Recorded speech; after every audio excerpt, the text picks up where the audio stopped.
Hello friends, मैं हूं bridge और स्वागत करता हूं आपको आपके ही इस channel Bridge civil service classes पर। और आज के दिन बुद्ध पूर्णिमा की ढेर सारी शुभकामनाएं आप सभी को।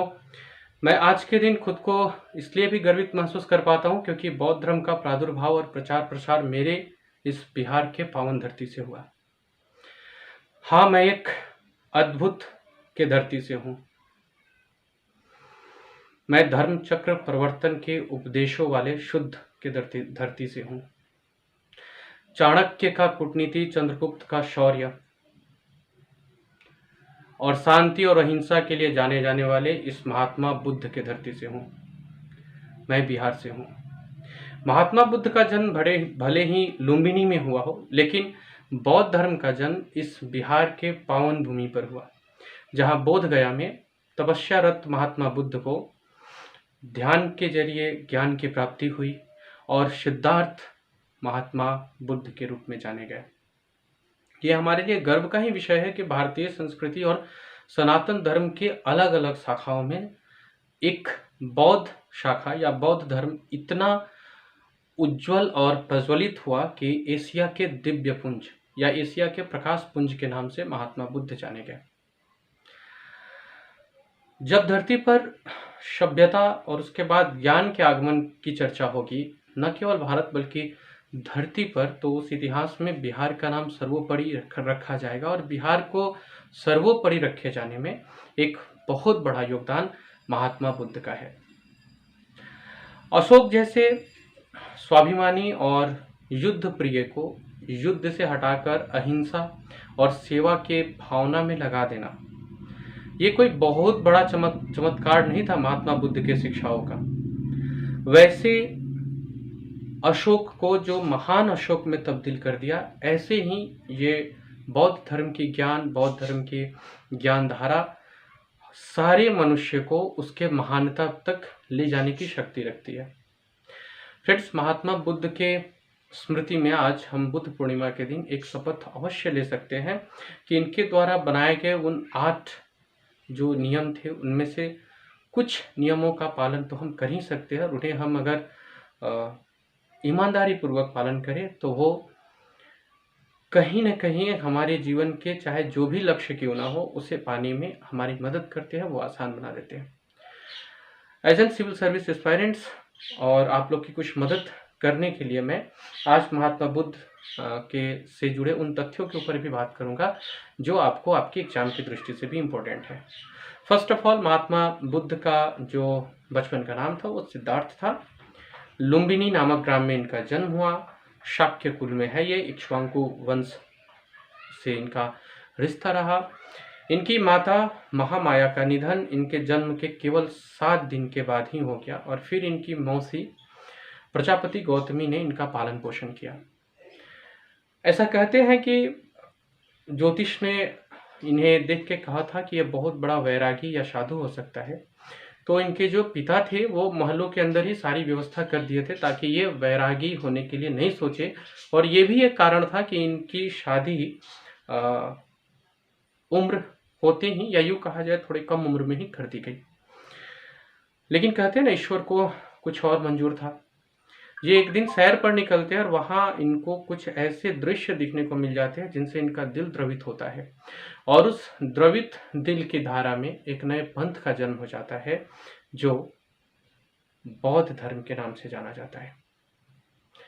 बोध गया में इन्हें पहली बार जब ज्ञान की अनुभूति हुई तो पृथ्वी पर अहिंसा, प्रेम और खुशियाँ बांटना ही इन्होंने जीवन का एक चरम उद्देश्य बताया, जहां हमें अपने विचारों पे, अपने आप पे नियंत्रण रखते हुए ऐसे कर्म करने की शिक्षा दी गई जिससे हम जितने समय भी इस प्लेनेट पे रहे, इस धरती पे रहे, लोगों के अंदर खुशियाँ बांटने का काम करें। इन्होंने लोगों को डी अटैचमेंट भी सिखाया, किस तरह से हमें यहाँ के भौतिक चीज़ों से परे होकर के जीना है ताकि उस दुख का बोध हम बहुत कम कर सके। महात्मा बुद्ध एग्जाम की दृष्टि से अगर हम लोग पढ़ रहे हैं तो महात्मा बुद्ध के जाने के बाद बौद्ध स्तूप का निर्माण, त्रिपिटक, जितने भी बौद्ध संगीति हुए, ये सारे के सारे हमारे लिए इम्पोर्टेंट होते हैं। मैंने अपने इम्पोर्टेंट क्लासेस के दौरान इसके ऊपर चर्चा किया है। अभी मैं बिल्कुल शॉर्ट में आपके साथ महात्मा बुद्ध से जुड़े 10 इम्पोर्टेंट फैक्ट्स जो एग्जाम से हैं आपके साथ शेयर कर रहा हूँ। सो फ्रेंड्स, मैं 10 फैक्ट आपके साथ शेयर करूँ।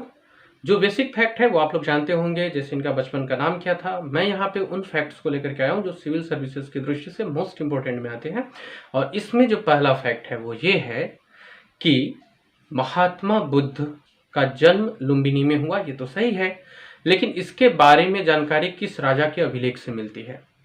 फ्रेंड्स, उत्तर होगा अशोक। अशोक के अभिलेख से ये जानकारी प्राप्त होती है कि महात्मा बुद्ध का जन्म लुम्बिनी में हुआ था। दूसरा प्रश्न है फ्रेंड कि ये जो अभिलेख था वो कौन सा अभिलेख था जो ये पुष्टि करता है कि महात्मा बुद्ध का जन्म लुम्बिनी में हुआ था? तो उत्तर होगा रुमिनदेई अभिलेख। ये तो हम सभी लोग जानते हैं कि महात्मा बुद्ध का जो महापरिनिर्वाण था वो कुशीनगर में हुआ था। क्या आप ये जानते हैं कि उस समय वहाँ पे किन का शासन चल रहा था? तो ये मल्लों का तंत्र था। मल्ल जो होते थे उन्हीं का तंत्र था। नेक्स्ट, नंबर 3, हम लोग जानते हैं फ्रेंड्स कि बुद्ध ने अपना पहला उपदेश सारनाथ में दिया था। पर क्या आप ये जानते हैं कि बुद्ध ने अपना सबसे ज्यादा उपदेश कहाँ दिया था? श्रावस्ती में। महात्मा बुद्ध ने अपना सबसे ज्यादा उपदेश श्रावस्ती में दिया था। ये तो हम सभी जानते हैं कि महात्मा बुद्ध के मृत्यु के बाद 3 संगति हुई थी। पर क्या आप ये जानते हैं कि पहली संगति की अध्यक्षता किसने की थी? यस, ये प्रश्न बीपीएससी 67वीं जो प्रीवियस एग्जाम हो जिसे रद्द कर दिया गया वहां भी पूछा गया था। उत्तर होगा महाकश्यप।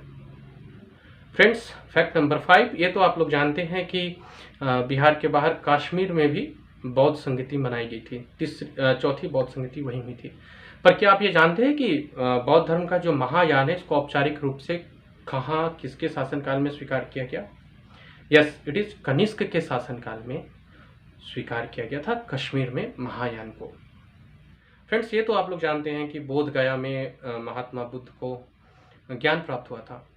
क्या आप बता सकते हैं कि बोध गया किस नदी के तट पे है? और आप बिल्कुल सही अगर आपका उत्तर है निरंजना नदी के तट पर। निरंजना नदी के तट पर ही बोध गया है जहां महात्मा बुद्ध को ज्ञान प्राप्ति हुई थी। चलते हैं फैक्ट नंबर 7 की तरफ। फ्रेंड्स, कई बार पूजा करते समय आपको लगता होगा ना कि सबसे ज़्यादा मूर्ति कृष्ण, राम यानी कि हिंदू धर्म से लिया गया है। पर क्या आप जानते हैं मूर्ति पूजा की शुरुआत किसने की थी? बौद्ध थे। ये बौद्ध थे जिन्होंने मूर्ति पूजा की शुरुआत की थी। नेक्स्ट फैक्ट, हम लोगों ने ये तो देखा था कि कहानी में मैंने भी अभी चर्चा किया कि महात्मा बुद्ध घोड़े पे बैठ करके अपने महल से बाहर निकल गए थे। क्या आप जानते हैं फ्रेंड्स, बौद्ध धर्म में घोड़ा किस चीज़ का प्रतीक माना जाता है? बौद्ध धर्म में घोड़ा त्याग का प्रतीक माना जाता है। चलते हैं अपने next fact. Friends, Mahatma Buddha नहीं चाहते थे कि महिला संघ में शामिल हो और उन्होंने अपने एक शिष्य के कहने पर इसे संघ में शामिल किया था, महिलाओं को भी। शिष्य का नाम तो आपको बिल्कुल याद होगा। क्या आप बता सकते हैं कि कहाँ पे महात्मा बुद्ध ने इस बात को स्वीकार किया था और किस जगह पे पहली बार महिलाओं को संघ में प्रवेश की अनुमति मिली थी? फ्रेंड्स, उत्तर होगा वैशाली में। पहला मानव प्रतिमा जिसकी पूजा की गई ऑफिशियली ये है महात्मा बुद्ध। और अब आज का ये अंतिम और आखिरी तथ्य ये कि कई बार हम लोग ऐसे कंफ्यूज रहते हैं, तो मैं इसको थोड़ा सा क्लियर कर देता हूँ। त्रिरत्न और त्रिपिटक ये प्रायः बीपीएससी में पूछे जाते हैं। फ्रेंड्स, त्रिरत्न नाम के अर्थ में न है, जैन वहाँ भी नाम के अर्थ में न है। त्रिरत्न का संबंध जैन से है जबकि त्रिपिटक का संबंध बौद्ध धर्म से है। होपफुली फ्रेंड, ये महात्मा बुद्ध का आज के दिन जो हम लोगों ने स्मरण किया ये हमारे एग्ज़ाम और हमारे जीवन दोनों के ही परिप्रेक्ष्य में उपयोगी साबित होगा। मैं ब्रिज, आज के लिए इतना ही। मिलते हैं फिर आपसे अगली कड़ी में। थैंक यू और आज के दिन की ढेर सारी शुभकामनाएं।